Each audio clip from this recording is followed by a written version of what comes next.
Bonjour à tous nos téléspectateurs de Mindset TV Africa. Bienvenue dans ce troisième numéro de Business Impact. Aujourd'hui, nous recevons sur ce plateau un jeune entrepreneur, lauréat de plusieurs prix nationaux et internationaux. Dans le dernier en date est le prix Wakanda du meilleur jeune entrepreneur NTIC 2019. J'ai nommé Monsieur Steven Bedi, directeur général de Seed Group. Il est basé à Abidjan et il est aussi le représentant du CI20, qui est l'association des 20 plus grosses startups de Côte d'Ivoire. Alors, bonjour Monsieur Steven. Bonjour. Comment allez-vous? Bien, et vous-même? Oui, ça va très bien. Bonjour Mireille. Bonjour. Ça va bien? Alors, d'entrée de jeu, qu'est-ce que Panelis Cash? Alors, Panelis Cash, c'est le premier système de transfert d'argent solidaire par simple SMS, lié à deux moyens de paiement qui sont le mobile money et la carte bancaire Panelis Cash. Ok.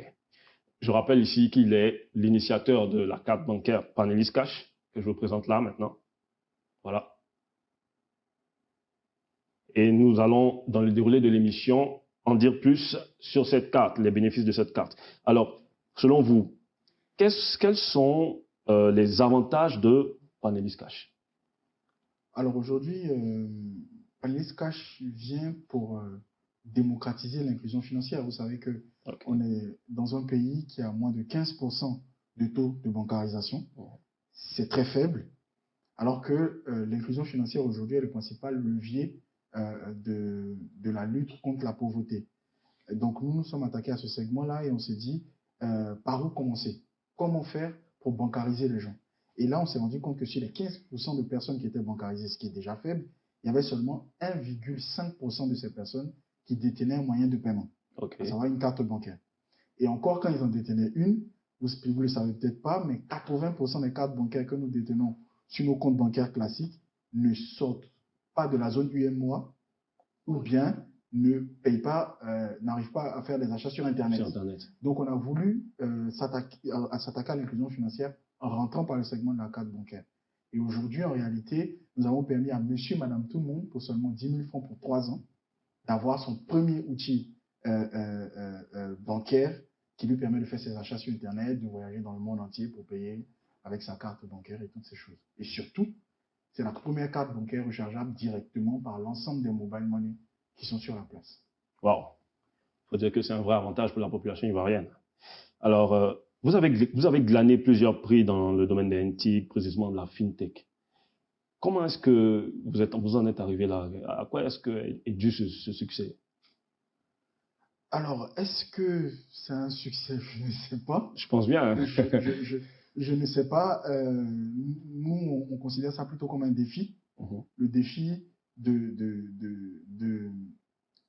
positionner un produit dont les Ivoiriens ont besoin. Aujourd'hui, vous avez des grosses startups qui sont arrivées en Côte d'Ivoire, sans citer de nom, qui malheureusement ont fermé, alors qu'elles sont arrivées à coût de millions de dollars en Côte d'Ivoire, qui malheureusement ont fermé. Pourquoi? Parce qu'il n'y avait pas ce matching-là entre ce dont la population avait besoin et le produit et le market fit, donc le produit qu'ils essayaient de proposer à cette population. Donc, nous estimons plutôt que nous sommes, je ne dirais pas dans la case succès, mais dans un défi, et que nous continuons de nous améliorer. Donc vous pensez que vous arrivez à répondre fidèlement, sinon parfaitement, aux besoins des Ivoiriens? Aux besoins des Ivoiriens.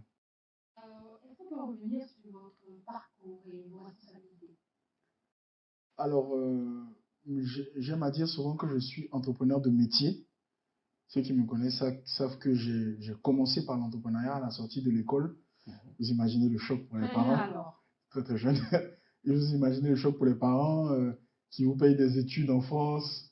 Et dès que vous descendez de votre avion, quand vous rentrez, c'est je veux créer mon entreprise. Ma propre entreprise.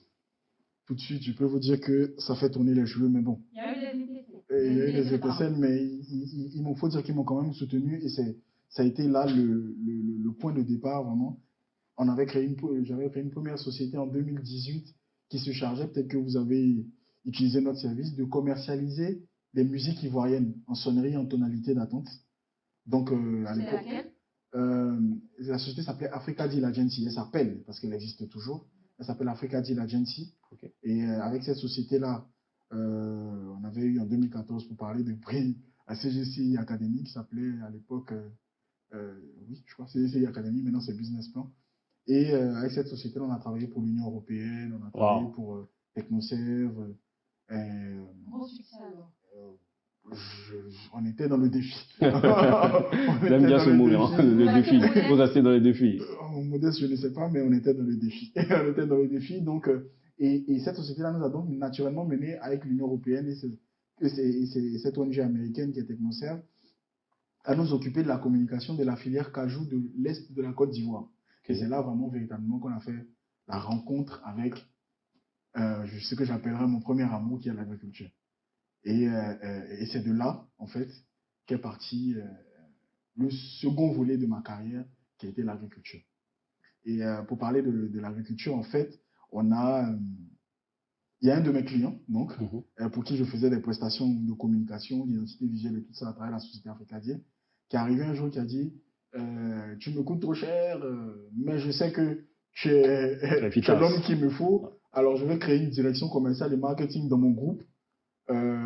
Donc, viens être directeur commercial et marketing. Et là, je dis monsieur, mais oui, vous êtes bien gentil, mais j'ai 7 employés, qu'est-ce que je fais d'eux? Il dit, mais justement, c'est vous la direction commerciale et marketing.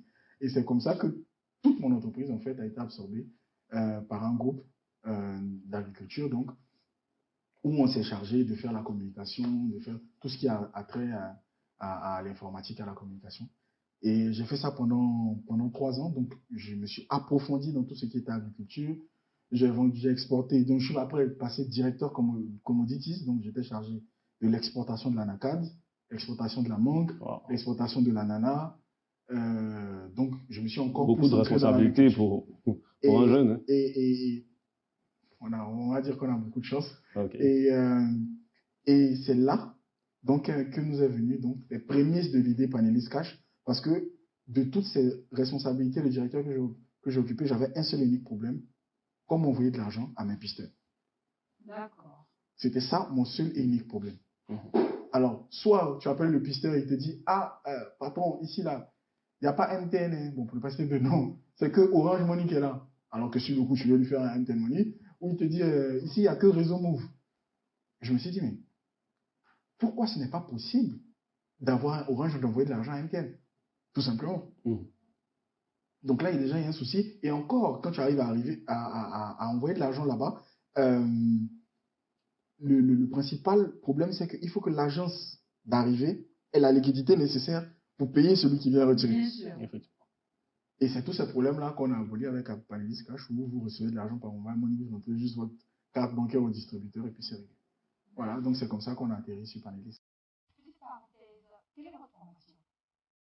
Alors, j'ai envie de dire l'école de la vie, mais la formation académique aussi a impulsé parce que j'ai eu un master 2 en comment ils appellent ça maintenant, management des organisations. Okay. Donc, on va dire que ça fait longtemps que je suis capitaine d'équipe. Management des organisations. Tu le diriger. Voilà. Et après, j'ai dû faire un master en marketing management pour pouvoir exercer ma fonction de directeur commercial et marketing. C'est une tête pleine alors.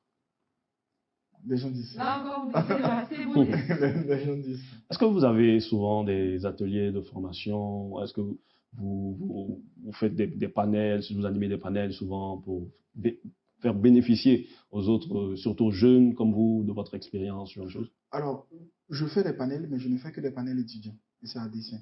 Ok. Pourquoi? Parce que trop d'entrepreneurs sont très vite pris au jeu des panels, alors qu'il leur reste encore du chemin à parcourir. Ils vont se sentir attaqués? Non, je ne pense pas. Ce que je dis, c'est que ceux qui font des panels, comme vous voyez à l'international, dans les pays anglo-saxons, c'est des gens qui ont une histoire à raconter. Et moi, j'estime que pour l'instant, mon histoire, elle n'est pas complète. Okay. J'ai encore des skills à acquérir pour mieux après faire ce qu'on appelle le give back. Donc, aujourd'hui, je ne parle qu'aux étudiants pour pas faire vraiment du partage d'expérience, mais pour susciter des vocations. Ok. Pour dire, toi l'étudiant, tu as un projet de temps, c'est pas con. Ne essaie de renonce pas, en fait. creuser et va jusqu'au bout et je te montre. Comment Et en tu- général, quand je vais là-bas pendant 1 heure, je parle de que mes échecs. J'ai échoué dans ça, j'ai échoué dans ça, j'ai échoué dans ça, j'ai échoué dans ça. Et ça, il se dit, dans son parcours entrepreneurial, il va se dire quoi? Il va se dire, ah, je suis arrivé jusqu'à tel niveau, je n'ai pas encore échoué comme M. Betty, donc ça va. Et c'est ça qu'on veut essayer de faire, parce que l'entrepreneuriat est une sortie. Donc, vous motivez d'une autre manière. Exactement. Ce qu'on a l'habitude d'entendre, c'est réussir. Voilà. Quand vous parlez d'échecs, leur dire que sur leur chemin, ils auront à échouer, mais ce n'est pas bien grave. C'est pas bien grave. Lorsqu'on vous écoute, on a l'impression que vous avez soif d'apprendre, vous êtes en perpétuel, j'ai envie de dire, renouvellement, augmentation. Ceux qui me connaissent m'ont très souvent entendu dire cette phrase. Je dis toujours, si dans une journée de 24 heures, j'ai appris quelque chose pendant 5 minutes, j'ai gagné ma journée. OK. J'ai gagné ma journée et je peux même vous donner une anecdote par rapport à ça. J'étais propriétaire, il n'y a pas si longtemps d'ailleurs, d'un club qu'on appelle comme un bar climatisé. Donc, d'un club et mes collaborateurs qui travaillaient dans ce club-là me disaient oui, patron, il faut qu'on fasse nos boissons moins chères parce qu'on aura plus de clients comme ça et tout. Et j'étais tenté de les écouter, donc de diminuer le prix des boissons pour avoir des clients en masse. Parce que moi, mon credo, c'était d'abord la qualité. Et pendant une journée, j'ai dit, on ne va pas changer les prix totalement, on va créer une journée à laquelle on va donner un nom spécifique et on va casser les prix des boissons. On a eu du monde ce jour-là. Mais la qualité de la clientèle qui était là ce jour-là, ne vous fiez pas. Voilà, c'est pas celle que je recherchais. Mais j'ai compris ce jour-là que par la démonstration pratique de quelque chose, vous montrez à vos collaborateurs, en fait, que c'est pas parce que vous n'avez pas envie de les écouter, c'est parce que vous estimez que ça ne va pas marcher. Et j'ai trouvé que c'était la meilleure façon, et depuis ce jour, c'est ma méthodologie, de l'apprentissage par démonstration. C'est là que j'ai appris l'apprentissage par démonstration.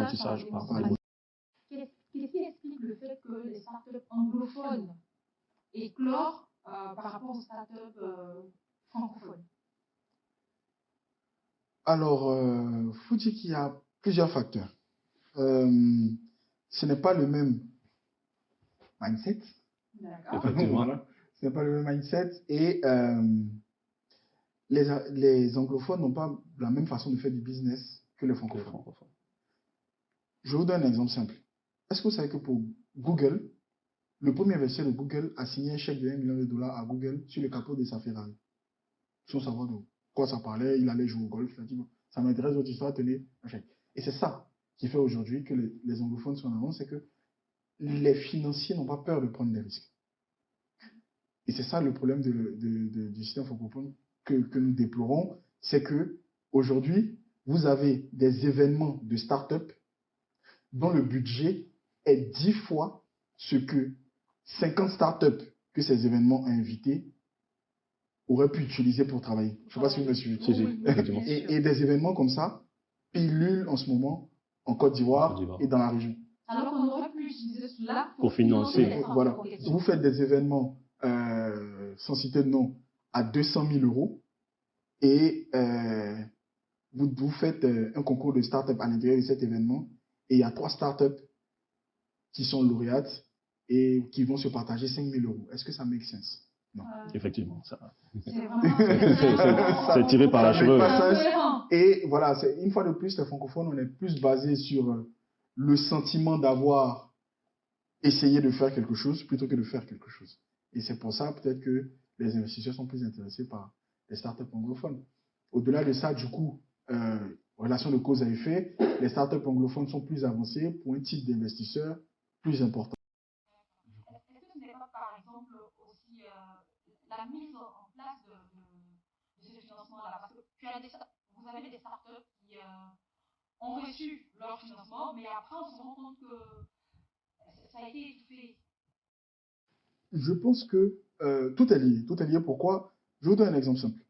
Il y a plein de concours d'accord, de start-up que vous voyez, où on annonce des grands chèques, par exemple 5 millions de francs CFA et tout ça. Est-ce que vous savez qu'en réalité, dans la plupart de ces concours, dans 90% de ces concours, il ne touchera pas cet argent. Et on va lui donner cet argent en formation. Ah bon? En formation. Et là, vous nous apprenez quelque chose. Exactement, exactement. Et plein de concours que vous connaissez très bien. Plein de concours. Et on va vous donner ces 5 millions en formation, ou la moitié quasiment en formation. Je ne dis pas que la formation n'est pas importante, mais elle doit être corrélée au financement, à part égale. Ça, c'est la première des choses. La deuxième des choses, alors soit on ne reçoit pas du tout, soit ce sont les institutions qui font des effets d'annonce. Genre, on va dégager tel montant pour tel don de salaire. En fait, en réalité, nous, on ne voit jamais la couleur de cet argent. De la poudre de perles. La poudre aux yeux. Et troisièmement, c'est que quand vous, pour 10 millions de francs CFA, et ça c'est très francophone, quand pour 10 millions de francs CFA, vous faites ce qu'on appelle une due diligence à une start-up, c'est-à-dire on va les fouiller dans les comptes, voir l'activité, machin, de 6 mois, la start-up a le temps de mourir 10 fois. La start-up a le temps de s'endetter 10 fois. Alors, déjà, vous n'allez peut-être pas me donner beaucoup d'argent. Vous me questionnez comme si vous alliez me donner 10 fois plus que ce que vous devez me donner. Le jour où vous me donnez cet argent-là, je suis déjà surendetté. Parce qu'il a fallu survivre pendant ce temps-là, le temps que vous finissiez et que vous décidiez. Vous pensez qu'il va se passer quoi? La première des choses, moi j'ai vu des gens qui ont attendu des financements pendant 6 mois, 1 an, de 10 millions, mais le jour où les 10 millions sont arrivés, ils sont partis en France avec, ils sont allés continuer les études, parce que ça ne servait plus à rien, ils avaient déjà fermé boutique. Donc c'est ça, il faut aussi de la célérité dans le traitement, d'accord, des dossiers de financement. C'est seulement là. Si par exemple, vous allez dans une banque, que vous déposez un dossier, et ça, c'est aberrant, c'est des 3 mois, pour des montants qui ne sont pas significatifs pour ces banques-là. C'est des 3 mois, c'est des 6 mois. Mais le jour où vous me donnez cet argent-là, mais j'ouvre un poulailler, je fais autre chose. Donc pour vous, pour pallier à cela, il faut de la célérité dans le financement. Mais selon vous, pourquoi les banques peinent à financer les startups, les jeunes entrepreneurs? Alors, les banques, on ne peut pas leur en vouloir parce qu'elles ne savent pas financer les startups. Parce que le niveau d'une startup, le risque est trop haut pour une banque. Il n'y a pas de garantie? Il n'y a pas de garantie. Il n'y a pas de garantie parce que très souvent, les startups sont assimilées à de l'innovation.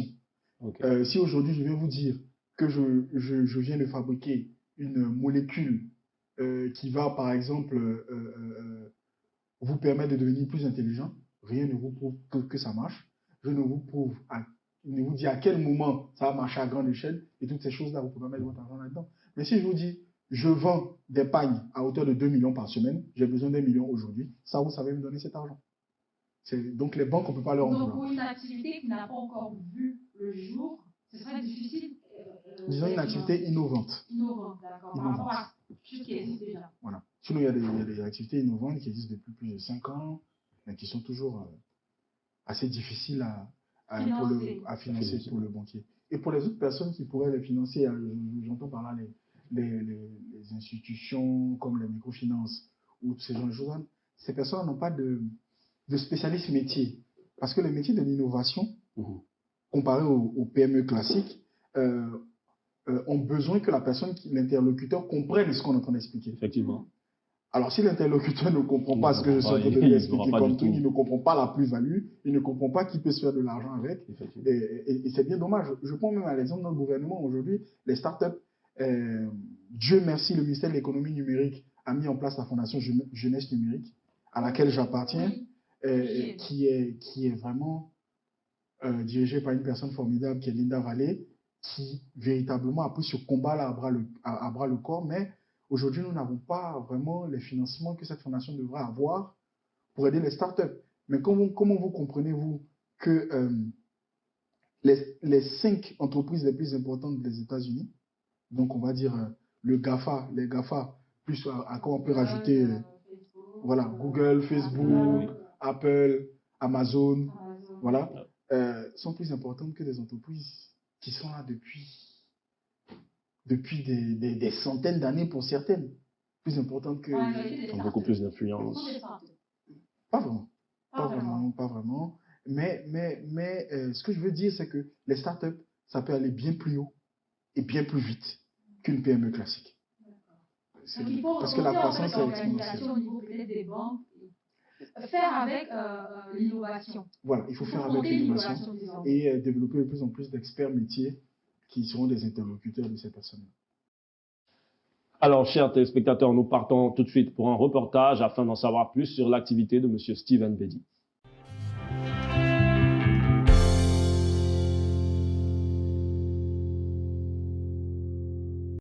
Je suis Jocelyne Guesson, propriétaire des agences Plus de Vente. Je suis distributrice de Panelis Cash. Panelis Cash sort plus facilement. Voilà, on a vendu d'autres cartes, mais avec Panelis Cash, on arrive à les vendre plus facilement parce que Panelis Cash a un avantage. Par exemple, on peut recharger par mobile money, alors que les autres cartes, on ne peut pas recharger par mobile money. Donc, on vend plus facilement Panelis Cash. Et nous, quand on prend les cartes, on veut que ça sorte vite. Donc, on prend celui qui sort plus facilement. Très souvent, les clients viennent, on a des retours positifs, comme quoi c'est une carte où les dimanches, on peut recharger via notre compte mobile money, tout ça et tout. Bon, c'est que des bons retours en tout cas. On n'a pas eu de problème particulier avec. On a toujours de bons retours. Donc, je suis très satisfaite du produit Panelis Cash, étant donné que ça sort facilement, on les acquiert facilement. Monsieur Bedi n'est pas très loin de nous. À chaque fois qu'on l'appelle, il est ouvert. Il vient nous donner les cartes quand on en a besoin. Donc, notre collaboration continue. Tant qu'il est ouvert, il est là. À chaque fois qu'on a besoin de lui, il vient lui-même sur terrain. Donc, tant qu'il est là, notre collaboration continue. Je suis M. Camille Gasso, directeur général de la société Open Service Côte d'Ivoire. Pourquoi mon choix s'est porté sur la discussion des cartes panélistes? Je dirais pour plusieurs raisons. D'abord, j'ai été frappé par le fait que pour le rechargement des cartes panélistes, on n'a plus besoin de se rendre dans l'agence, de faire des longues queues pour un service qui va durer juste 1 minute. On est obligé de faire de longues queues dans des agences. Il faut dire que moi, ce secteur, c'est un secteur que je connais depuis longtemps, depuis le début. J'étais au lancement des cartes Africad. Donc, ça a fait une dizaine d'années que je suis dans le secteur de distribution des cartes prépayées, bancaires. Alors, quand j'ai vu qu'avec Panelis Card, on pouvait faire des rechargements via mobile money, je me suis dit, mais attends, voilà quelque chose de super qui me permet d'avoir ma carte, de recharger en temps réel, 24 heures sur 24, 7 jours sur 7, tant que j'ai de l'argent sur mon compte mobile money. Alors, voilà, c'est ce qui m'a poussé à prendre contact avec la société Panelis Card pour faire la distribution de ces cartes-là. Ben, je dirais, concernant les retours que j'ai sur l'utilisation de Panelis Card en ce qui concerne moi, mes clients, les retours sont positifs parce que, comme moi, ils ont été aussi fascinés par le fait qu'il n'y ait plus besoin de faire des files d'attente pour pouvoir recharger leur carte, être à domicile 24 heures sur 24, que ce soit à minuit, que ce soit à 6 heures du matin, pouvoir recharger leur carte et faire leur achat en ligne. C'est quelque chose de vraiment, je vais dire, génial et ça, tout le monde adhère. Pour ce qui est de ma satisfaction personnelle, il faut dire que je suis quelqu'un qui fait beaucoup d'achats sur le net, qui utilise beaucoup les cartes prépayées. À l'époque, comme je disais, on n'en disposait pas encore ici. Bon, ça fait longtemps que je suis dedans, donc j'achetais des cartes en Europe, en France particulièrement, pour faire mes achats. Et dès que les premières cartes sont arrivées avec une autre compagnie, j'ai commencé déjà avec ces compagnies-là. Et aujourd'hui, comme je dis, avec Panelis Cash, j'ai cette facilité-là de pouvoir faire mes achats à tout moment. Quand il fait nuit alors que les autres réseaux sont fermés, moi, avec ma Panelis Cash, j'utilise mon compte mobile money pour recharger ma carte, faire mon achat. Et c'est cette facilité-là de pouvoir recharger, de faire des achats à tout moment qui, moi, personnellement, me satisfait. Maintenant, pour ce qui est de la collaboration à venir, je vais dire que, ben, pour moi, je pense que ce serait un long bail avec Panelis, vu que derrière, il y a des services additionnels qui arrivent, tels que les paiements des factures et bien d'autres services via la Panelis Card. Donc, je pense que, voilà, on est parti pour un long bail, Panelis et moi.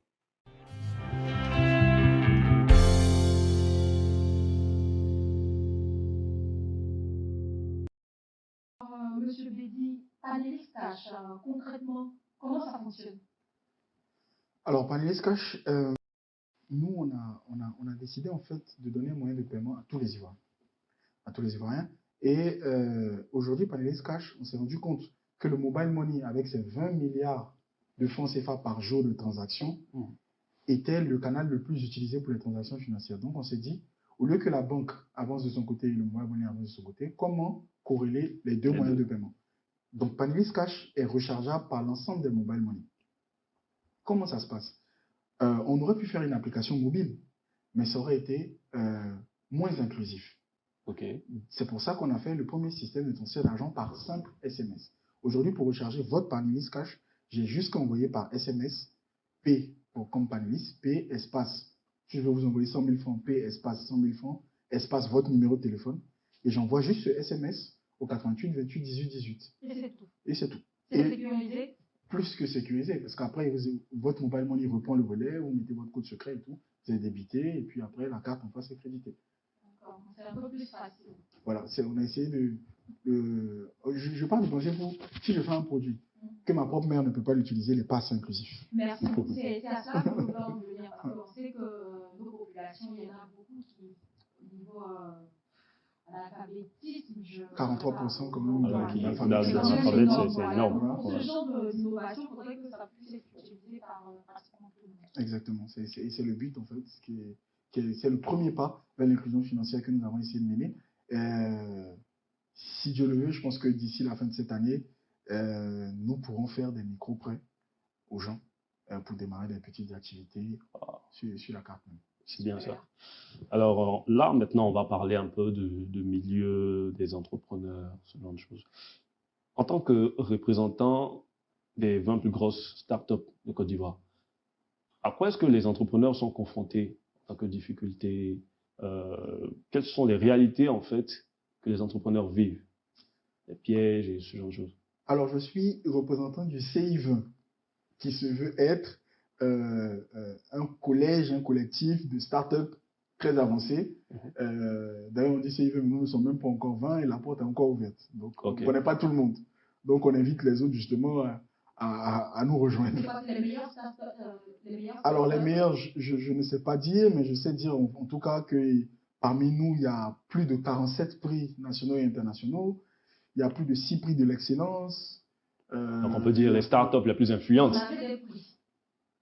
C'est Franprix. Donc, il est humble. En fait, en réalité, pourquoi on a créé le CI20, avant de répondre à votre question, c'est qu'on s'est dit, séparément, on va vite, mais ensemble, on va aller plus loin. Ouais. Et c'est plutôt pour faire entendre notre voix et pour avoir une représentation. Comment vous expliquer, par exemple, que Paul Kagame est venu en Côte d'Ivoire lors de la CGCI Academy. Il est venu non pas avec des diplomates rwandais, avec 29 startups rwandaises. Ok. Un message fort. Pour voir les possibilités d'implantation. Alors qu'un pays dynamique comme la Côte d'Ivoire n'a rien à envier au Kenya. Et pourtant, le Kenya est devant. N'a rien à envier au Ghana. Et le Ghana, l'écosystème du Ghana est devant. Même l'écosystème du Sénégal est devant. Oui. Donc, on s'est dit, à un moment, il y a deux solutions. Soit on est obligé par la force de nos bras d'émerger et de leur dire, regarde, nous sommes là, c'est possible, écoutez-nous. Soit on s'appuie sur notre sort, comme bon nombre de gens ils se disent, oui, c'est la faute de l'État, c'est la faute de l'État. Nous, on a décidé de savoir pas ce que l'État pourrait faire pour nous, mais ce que nous pouvions faire pour l'État. Donc, on a travaillé ensemble, on a travaillé pour la plupart d'entre nous sur la loi Startup, qui va bientôt sortir à l'Assemblée nationale. On est dans plusieurs comités, que ce soit dans Côte d'Ivoire PME, que ce soit dans plusieurs comités stratégiques pour apporter notre voix et pour essayer d'impacter réellement l'écosystème startup. Alors, comment l'écosystème startup se porte? On va dire qu'il nous manque le plus important, c'est-à-dire le pont entre ce qu'on appelle le proof of concept, c'est-à-dire quand vous prouvez que votre concept marche, et le point de rupture, le point mort. C'est-à-dire entre ce qu'on appelle la vallée de la mort, c'est-à-dire votre startup peut-être va valoir dans 10 ans, je dis une connerie, 10 milliards. Mais si on ne vous paye pas ces ingénieurs qui vont travailler sur votre application et ce petit local avec Internet, avec les ordinateurs sur lesquels les gens vont travailler, qui vont vous coûter à peu près 5 millions de francs CFA, vous n'arriverez jamais à ce niveau-là. Et c'est ça que les anglophones ont de plus que nous. C'est qu'il y a des business angels qui sont là, prêts à investir des petits montants, d'accord, au début de la startup pour dire, vas-y, va jusqu'à ce qu'on puisse réaliser quelque chose. Et c'est vraiment ça qui manque à cet écosystème-là. Mais aujourd'hui, c'est en train de bouger. Beaucoup de gens... Les Africains sont en train de prendre conscience. Pour vous, en fait, les francophones sont frileux à investir dans... Comme je l'ai dit, ils sont pas frileux, ils investissent de la mauvaise façon. C'est-à-dire, un anglophone qui a 1 million d'euros, il va mettre 100 000 $ dans 10 startups ghanéennes. Un francophone qui a 1 million d'euros, il va faire 10 webinars, 15 meet-up, 12 séminaires, 140 renforcements de capacité, et il va donner... dire que les francophones aiment parler. Il va donner 5 000 € à 3 startups. Voilà ce qui va se passer. C'est plus dur, on va dire, m'as-tu vu? M'as-tu vu? Non, je pense qu'il y a une volonté de bien faire. Sauf que c'est à l'image même de nos sociétés anglophones et francophones. Voilà, c'est à l'image même de nos sociétés où aller à l'université aux États-Unis, le cours d'aujourd'hui peut être venez tout le monde là, mettez du savon, comment on se lave les mains. Comme ça, c'est vraiment une question de mindset. Hein. C'est ce que j'ai dit dès le départ, c'est une question de mindset. Mais on est en train de crier, parce que nous, à l'international, on a cru que c'était nous qui étions en retard. Mais quand on a commencé à gagner des prix à l'international, on a compris qu'on n'était pas mauvais. Oui, il y a beaucoup qui pensent on a compris qu'on n'était pas mauvais. Quand je pense que... Il y a ce mythe-là du CI20, qui est mon ami Ange Balma de l'IFILED, oui. et qui a eu le prix de EDF Monde, EDF Pulse, qui est parti en tournée au Japon avec Google, pour ne citer que celui-là. Il y a Corinne de Passe Santé qui fait un très gros travail. Donc, je veux dire, parmi le CI20, je peux vous en citer plein comme ça. On a compris qu'on n'était pas en retard. La seule chose qui nous manque, c'est ce financement-là qui va nous booster pour arriver au niveau où on est finançable, justement, par les plus gros fonds d'investissement. C'est ça qui fait la différence. Vous avez pris l'image du président Kagame qui va à l'extérieur avec 20 startups rwandaises. Quelque part, est-ce à dire que vous ne vous sentez pas accompagné par les autorités? Pas assez? Nous ne sommes pas accompagnés, je ne dirais pas ça, parce qu'ils ont quand même créé la Fondation Jeunesse Numérique, qui, elle, n'est pas accompagnée. En fait, aujourd'hui, si je peux vous profiter de votre antenne, c'est de faire un cri vraiment du cœur au gouvernement, pour expliquer au gouvernement que on ne peut pas tous devenir des agriculteurs ou des éleveurs de poulets ou de... Parce qu'aujourd'hui, l'État a décaissé des sommes colossales, des 36 milliards qui sont logés dans des banques comme la COPEC et tout ça. On ne peut pas faire de publicité. Pour l'agriculture. Mais dont les conditions pour avoir ces financements, c'est de se mettre en coopérative agricole, ce genre de choses. On ne peut pas tous faire ça. Comprenez-vous que en Afrique, des milliards d'euros l'année dernière ont été levés par l'ensemble des startups, d'accord? Et dans les milliards d'euros, vous avez 3/4 de cet argent-là, d'accord, qui sont allés au Kenya, au Nigeria et en Afrique du Sud. Que 3 pays. Que 3 pays. Les pays anglophones en plus. Les pays anglophones. Et après ça, on a derrière eux l'Égypte, le Ghana et le Sénégal, en petit dernier. Ça veut dire quoi? Ça veut dire que 6 pays se partagent le plus gros, voire 90% de ce pactole-là. Mais croyez-vous que la Côte d'Ivoire, d'un point de vue de dynamisme économique, en quelque chose envié au Sénégal, au Ghana ou au Kenya? Pas du tout, et c'est toute la absolument pas. Donc, ça veut dire qu'il faut juste éduquer nos dirigeants pour leur dire ce que une usine de fabrication, je dis une connerie, de bottes en caoutchouc va prendre comme temps pour arriver à un niveau pour lever 1 million d'euros, une start-up peut le faire en 2 ans. Et c'est de la plus-value pour le pays. Pour le pays.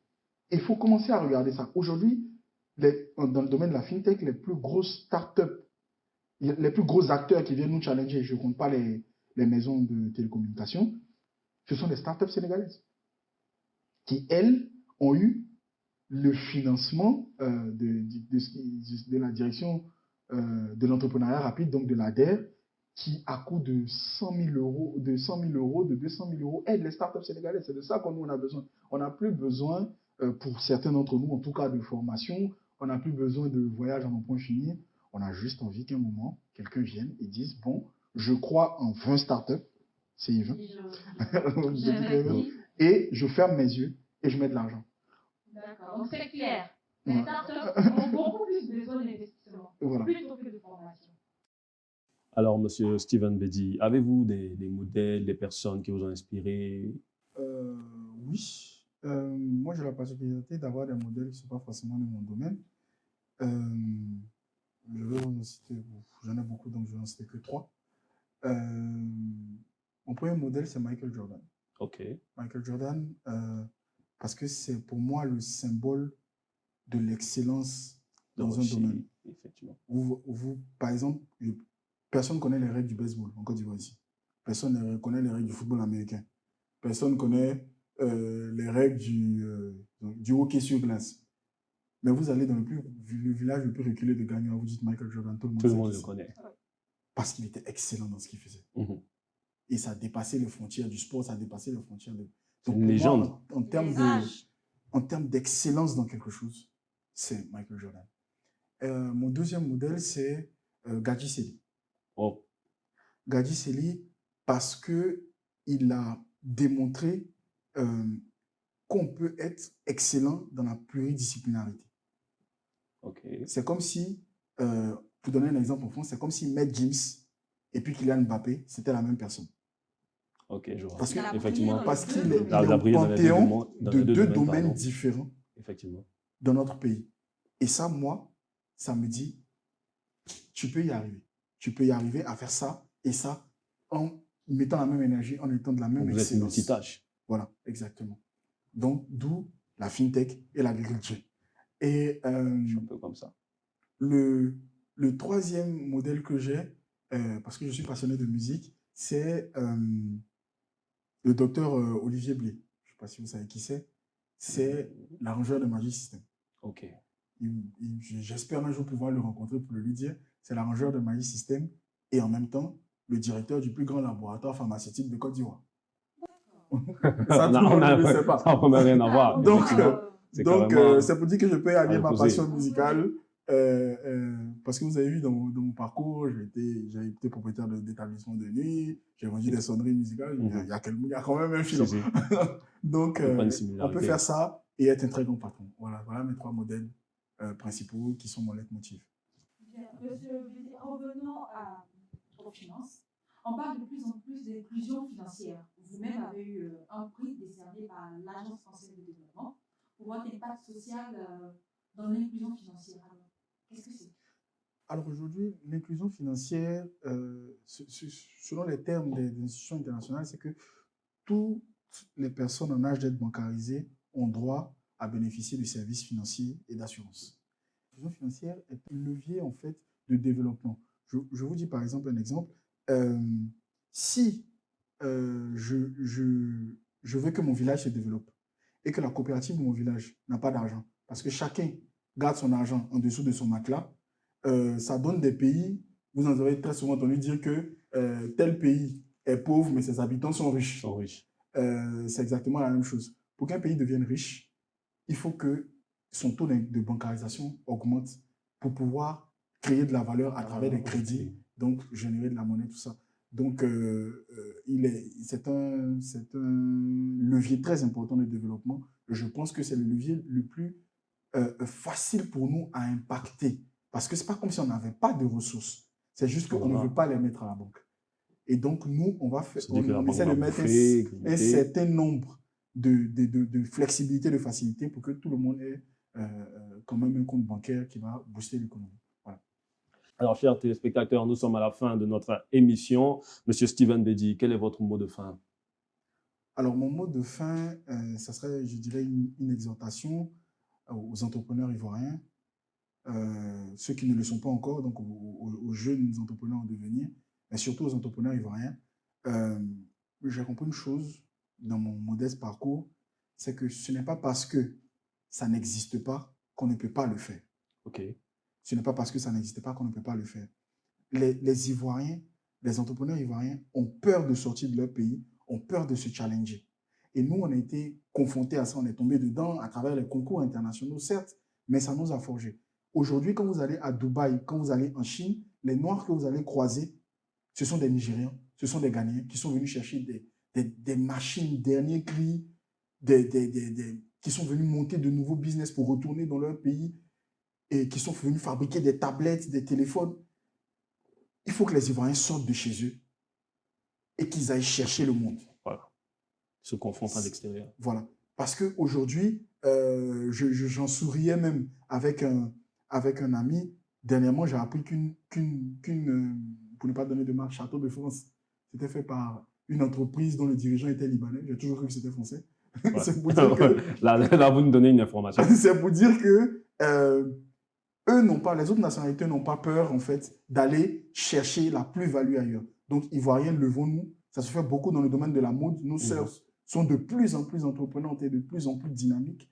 Et je pense que ça devrait s'étendre à tous les domaines de l'entrepreneuriat. Donc, voilà. C'est un peu l'exhortation que je voudrais faire pour le mot de fin. Merci à vous, Monsieur Steven Bedi. Nous avons été ravis d'être en votre compagnie. Chers téléspectateurs, cette émission est terminée. Nous vous donnons rendez-vous dans de prochaines émissions. Merci, à bientôt.